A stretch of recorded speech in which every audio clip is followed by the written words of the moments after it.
Bienvenidos juristas, vinieron al lugar indicado. ¿Cómo andan? Yo soy Esteban D'Albuquerque, mejor conocido como Soy Jurista, y la idea de hoy es facilitarles un poco la vida, digamos. Y hoy voy a hablar un poco de las herramientas prácticas, lo básico que tienen que tener en cuenta al momento de hacer, no sé, un caso laboral.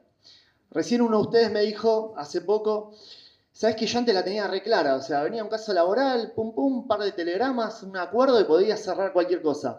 Pero desde que salió la ley bases, la verdad, no me tengo confianza. De acá se van con confianza, juristas. Entonces, necesito el control mágico hasta acá, buenísimo. Lo primero que tienen que tener mucho cuidado es que cuando lean todas las normas laborales, hay trampa. Puede haber trampa. Porque tenemos el DNU 7023 y la 27743, la 27742, perdón. Y cuando vean Infoleg, están medios en problemas. De todas formas, les voy a dar un PowerPoint de más de 277 filminas con la ley antes del DNU 7023, después y antes y después de la ley base, básicamente, para que no estén perdidos. Pues si ven artículos como el 9 de la ley de contrato de trabajo, van a ver que está un poco desactualizado. Así que el primer consejo es cuidado, juristas, advertencia, básicamente. Otra cosa que tienen que tener en cuenta son las fechas. Clave, la fecha de entrada en vigencia del DNU 7023 y la fecha de entrada en vigencia de la ley bases. Si se meten ahora en mi Instagram, soy.jurista, esta filmina que están viendo está compartida. La gente de Abogacía Transformadora también la compartió. De paso, agradezco por la invitación. Y Tati, ¿vale? Genias, muchísimas gracias por estar acá en Iguazú, que me encanta.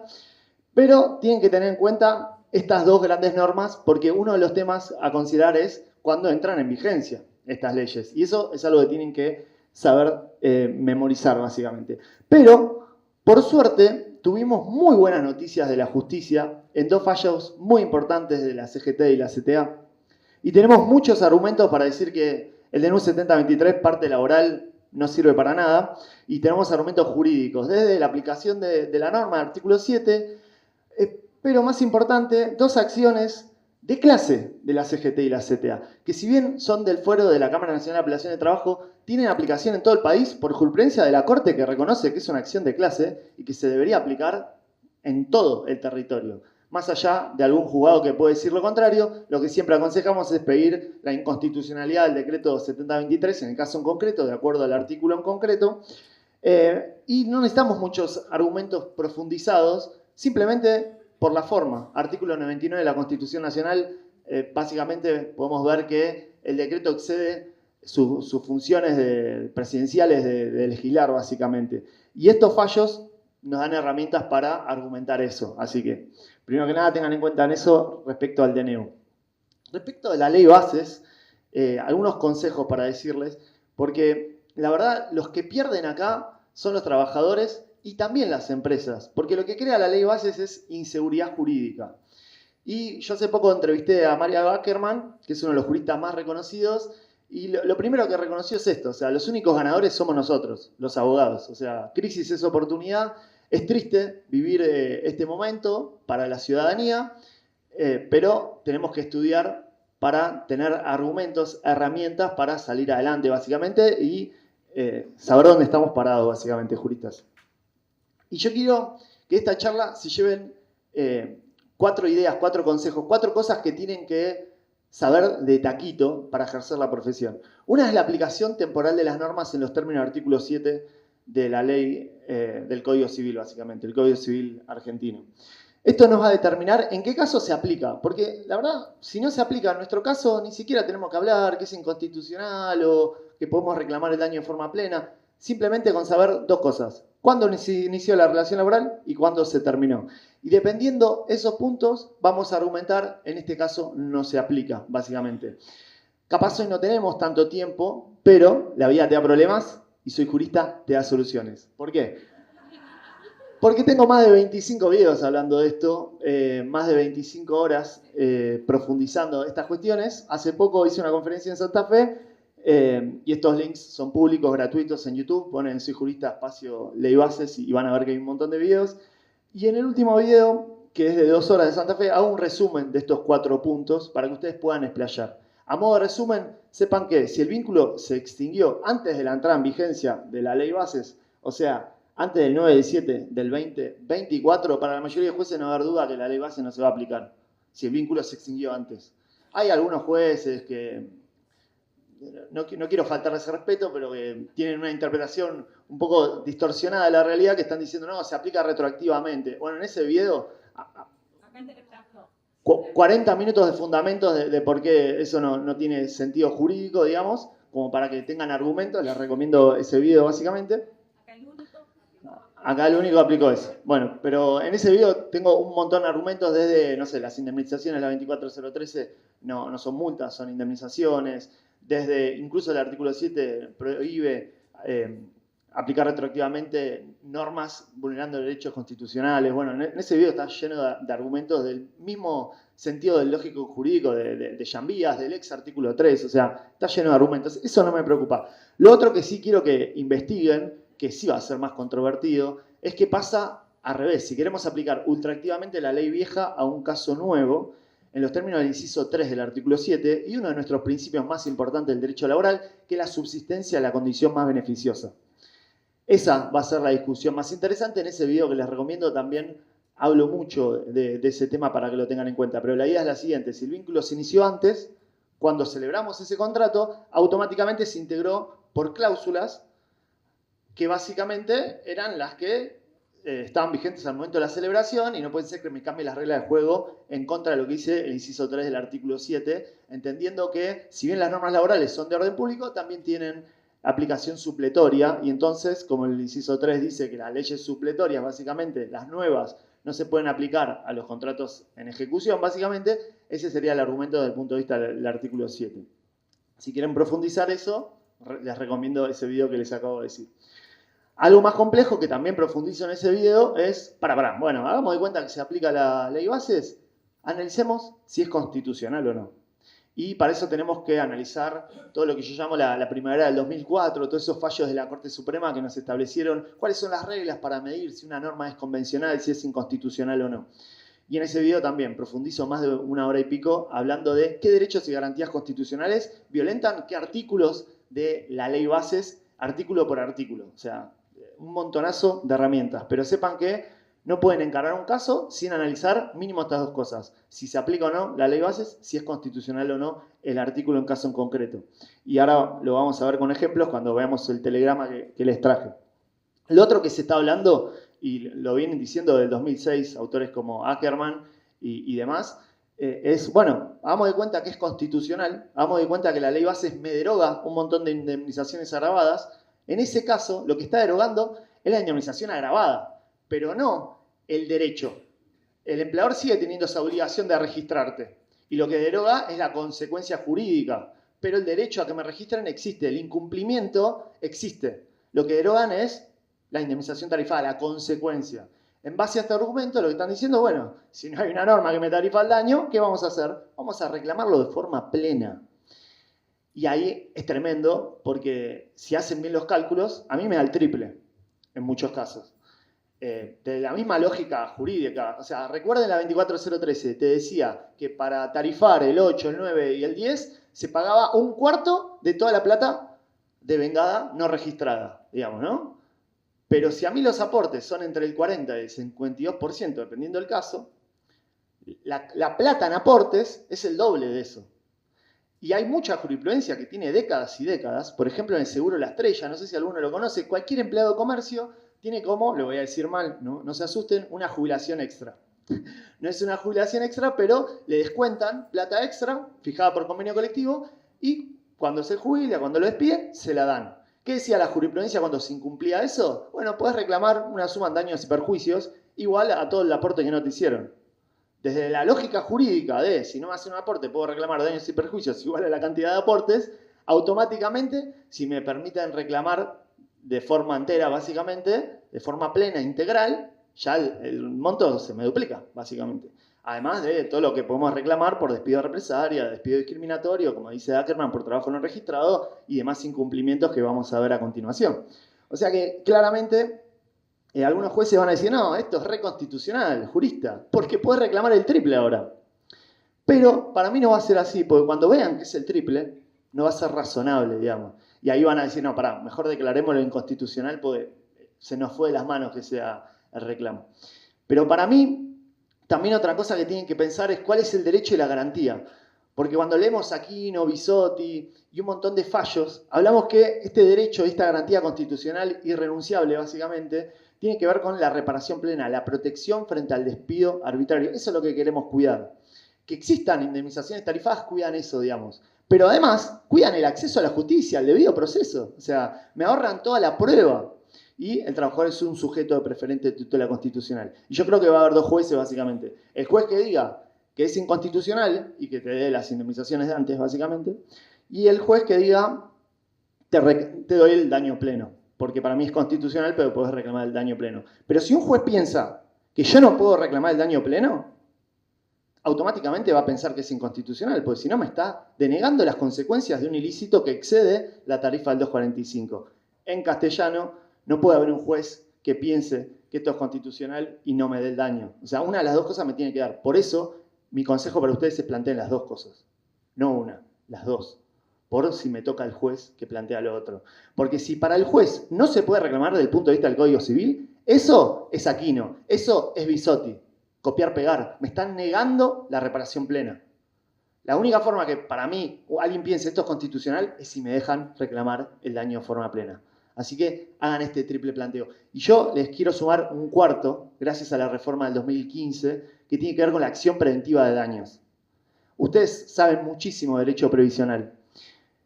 Y el hecho de que no me paguen aportes me genera un daño previsional futuro cierto. Entonces, en los términos del 1710, 1711, ¿qué puedo hacer? ¿De acuerdo? ¿Qué tengo legitimidad yo? Una acción preventiva de daños. ¡Hey! Ingresame los aportes. Y no solo por trabajo no registrado, por diferencias salariales también. Porque me retienen aportes y no los depositan también.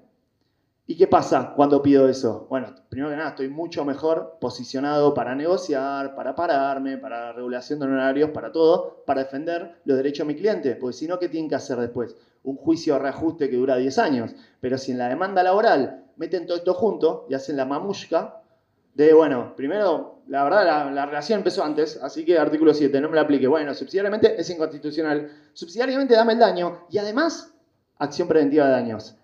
Señor juez, ordenale que me pague todos los aportes y yo tengo la legitimidad para hacer eso. ¿Por qué? Porque hay un daño futuro cierto.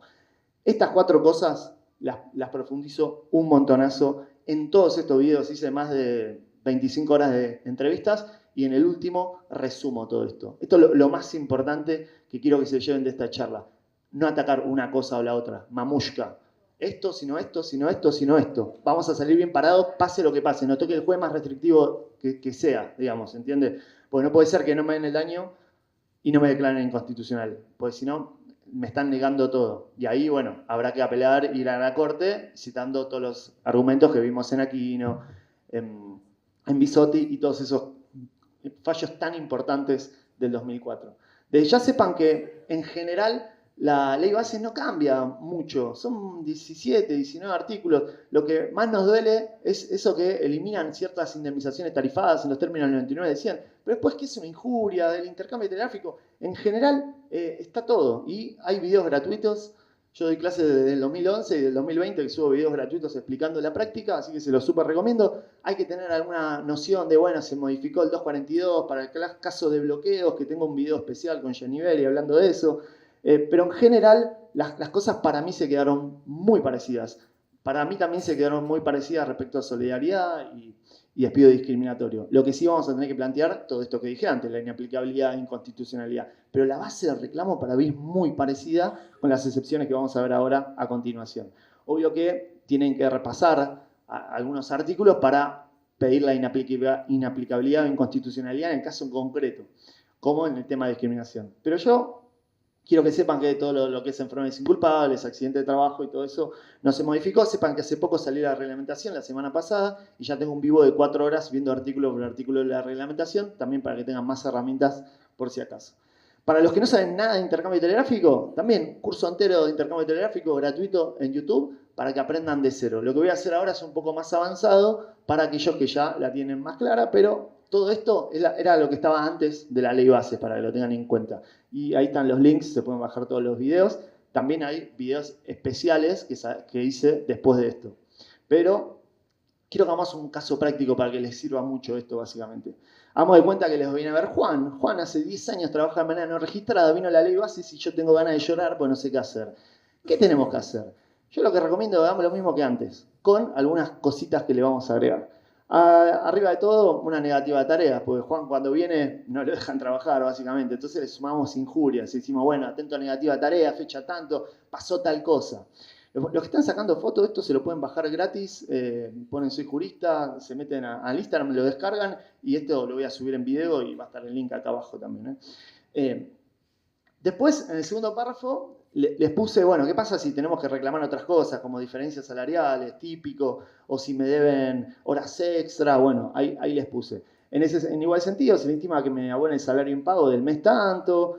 Y le agregué algo importante, le dice, bueno, ingrese y acredite aportes y depósitos de todo tipo, correspondientes a la relación laboral que nos une, incluyendo aportes previsionales, obra social, saque impago, bueno, de todo, adicionales de convenio, para que ustedes tengan un poco de argumentos y herramientas. Y abajo le puse, bajo procedimiento, considerar pedido y de reclamar en los términos 1710, 1711, que es la acción preventiva de daños. ¿Por qué? Porque esto me está preparando para después para la vía judicial, digamos. O sea que lo único que cambié es esto. ¿Qué se podía hacer antes? Sí, la verdad que sí, pero la verdad ni nos pusimos a pensar eso del 2015 porque estábamos pensando en La Plata, en la 24013. Pero esto es importante, es muy importante para la vida del trabajador. Y a continuación, una intimación de la 24013 igual que antes. Te sigo intimando por 30 días. Y vos decís, bueno, pero está derogada la 24013, las indemnizaciones correspondientes. Está derogado incluso el decreto reglamentario de la 24013 de acuerdo a la reglamentación de la ley Basis. Pero yo lo quiero hacer todo igual. Te intimo por 30 días, te digo cuál es la verdadera remuneración, la verdadera fecha de ingreso. Todo igual. No cambia nada, básicamente. Le agrego algún detalle que la verdad no sé si hace falta, pero yo quiero sumar incumplimientos y ahí le puse, bueno, no me diste los recibos de sueldo de toda la relación laboral, así que te intimo que me los des, pues estoy denunciando otro incumplimiento, básicamente. Y después le intimo a que me dé la cuenta sueldo. ¿Por qué? Porque yo quiero subsidiariamente empezar a preconstituir el daño que hace al Código Civil.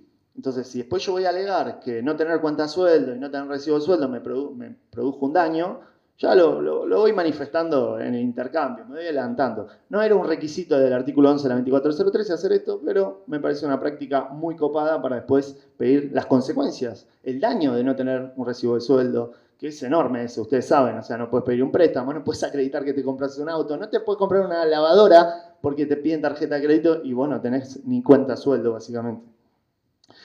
Y todo eso, lo que cambio es que bajo percibimiento de qué, bueno, bajo percibimiento considerable expedido por tu culpa, pero si es un caso de trabajo totalmente no registrado, como dice Ackerman, un trabajador totalmente no registrado es un trabajador discriminado. ¿Por qué? Porque me están excluyendo, me están dejando de lado un montón de derechos y garantías constitucionales como tener obra social, RT o lo que sea, ¿se entiende? Entonces lo único que le sume es que este despido con justa causa es porque vos no me registraste. Y eso es un actuar discriminatorio, básicamente. Que para Ackerman no sería aplicable en los términos de un caso de trabajo mitad registrado, mitad no, o con fecha posterior, que es discutible, pero este sería un ejemplo. Y después, cuando te digo cuáles son las consecuencias, te digo, y si no cumplís, te voy a reclamar ¿qué? Las indemnizaciones de la 23592, que es la que habla del despido discriminatorio, digamos, en la Argentina, de la 24013, pues para mí, yo te la voy a pedir, aunque vos me digas que está derogada, o del artículo 1 de la 25323, esta lucha jurídica ya la conocen, y o del 1740 y los restantes artículos del Código Civil. O sea, te lo voy a reclamar por donde sea. Entonces, cuando la empresa recibe esto, dice, este abogado sabe, me puso todos los articulitos, hay que conciliar acá porque me va a hacer un agujero. La idea de hacer un intercambio prolijo es eso, porque no es un requisito legal meterle los artículos, pero queda lindo.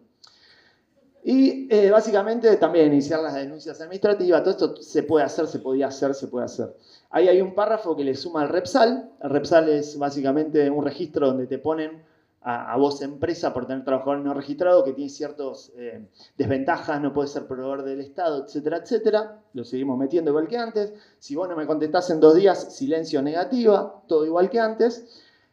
Y se sigue notificando a la AFIP. Esto lo he discutido con distintos profesores de la UBA, pero se sigue notificando. ¿Por qué? Porque si no termina el artículo 7, yo planteo que es inaplicable la ley bases, porque había un contrato en curso de ejecución, entonces, ¿qué ley estaba vigente? La 24013. ¿Y qué decía? Que notifiques a la AFIP. Entonces yo voy a notificar a la AFIP. ¿Cómo? Bueno, ese es un desafío. Yo, por ahora, sigo mandando telegramas y el correo los sigue recibiendo. ¿Por qué? Porque el correo cobra por esto.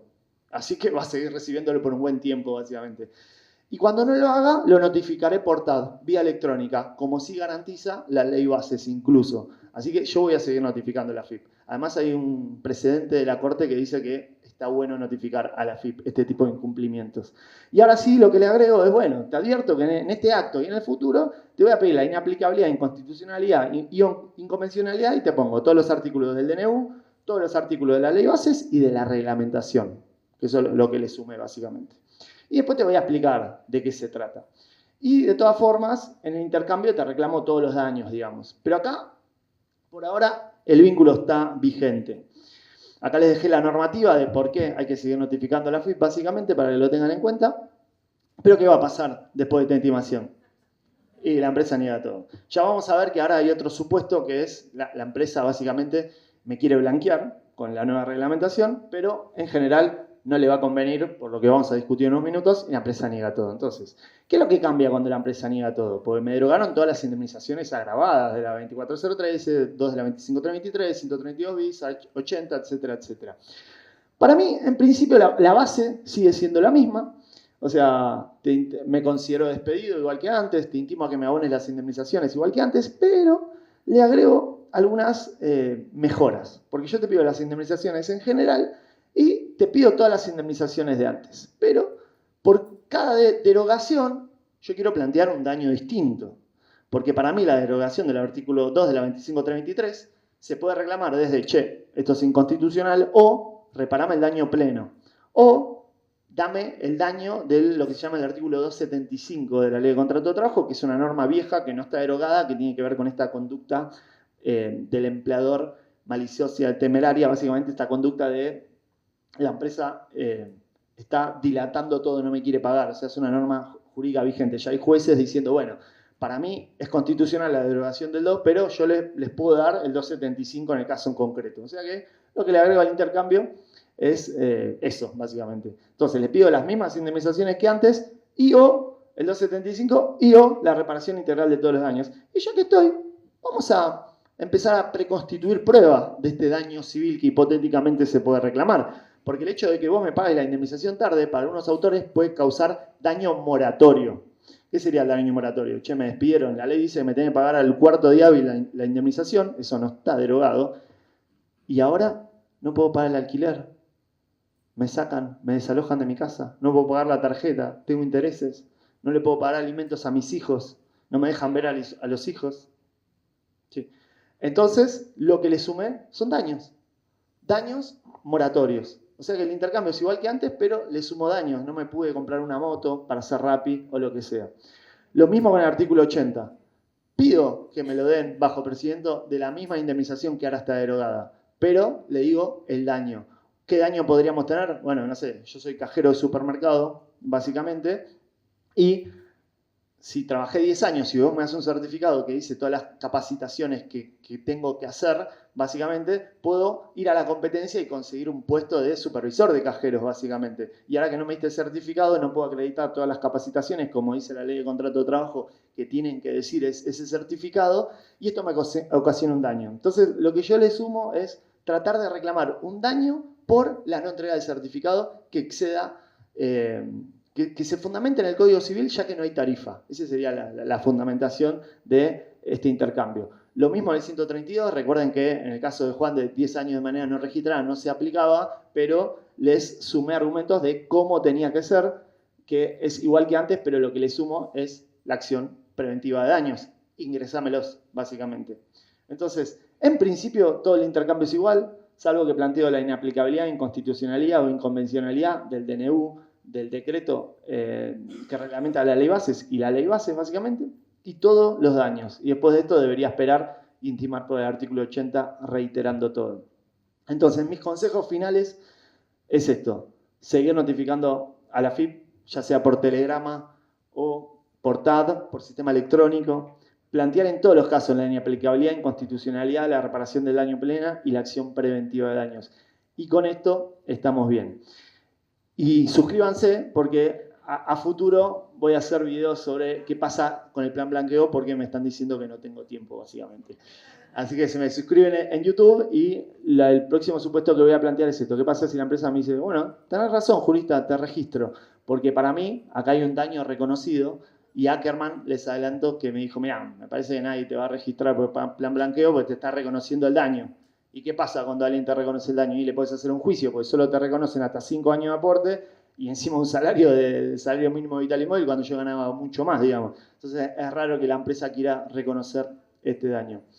Pero dependiendo del caso van a tener que ver si está bien hecho el blanqueo, el tema básicamente si te denunciaron bien la antigüedad o no, si hay otras injurias, etcétera, etcétera. Bueno, desde ya, súper agradecido con la invitación. Recuerden estas 4 cosas. Frente al caso en concreto, planteen, ¿es aplicable en los términos del artículo 7? ¿Se puede plantear la inconstitucionalidad? ¿Se puede reclamar el daño pleno? Acción preventiva de daños. Si saben estas 4 cosas, no van a ser el taquito de los casos nuevos, pero tengan en cuenta que hay que plantear todo. Jurista, hiciste clic en el lugar indicado. Muchas gracias a todos por la invitación.